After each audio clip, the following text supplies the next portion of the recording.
நான் கொஞ்சம் long derma கேட்குறேன். ஒரு 10 இயர்ஸ்ல கோல்டு எப்படி இருக்கும்? ஒரு 15 இயர்ஸ்ல அந்த கோல்டு எப்படி இருக்கும்? கோல்டு ரேட்டு பெரும்பாலும் இறங்காது. நிச்சயமாக இறங்காது. ஏறும் தான் கேட்டேன். ஏறுவதற்கான வாய்ப்புகள் தான் அதிகம். கிராம் உங்களுக்கு 15,000 ஈவன் 20,000 வரைக்கும் கூட போவதற்கான வாய்ப்புகள் உண்டு. ஏன்னா கோல்டு அப்படிங்கிறதுப்பா ஒரு ஒரு கனிமம் தானே.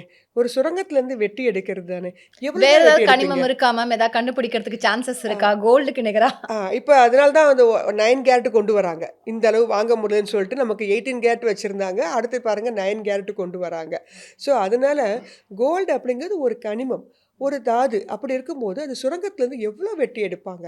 ஆனா உலக நாடுகளும் இவங்களும் இப்படி போட்டு போட்டு எவ்வளோ தான் வாங்கி நெறைய உங்களுக்கு ஸ்டோரேஜ் ஆயிடுச்சு அப்படின்னாலும், உங்களுக்கு வந்து அதனுடைய ஆக்சுவலி டிமாண்ட் ஒரு அதிகரிச்சுட்டே ஸ்டோரேஜ் போகுது. ஆயிடுச்சுன்னா, நமக்கு அது ஈஸியா தானே மேம் கிடைக்கும். ஏன் வந்து இவ்ளோ டிஃபிகல்ட்டா இருக்கா அந்த பிரைஸ்? அந்த தங்கம் வந்து உங்களுக்கு வந்து சுரங்கத்திலேருந்து வெட்டி எடுக்கிறது அளவு கம்மியாயிருச்சுன்னா, இங்க தேவை அதிகமா இருக்குன்னா புரட்சி தமிழரின் எழுச்சி பயணம். மக்களை காப்போம், தமிழகத்தை மீட்போம்.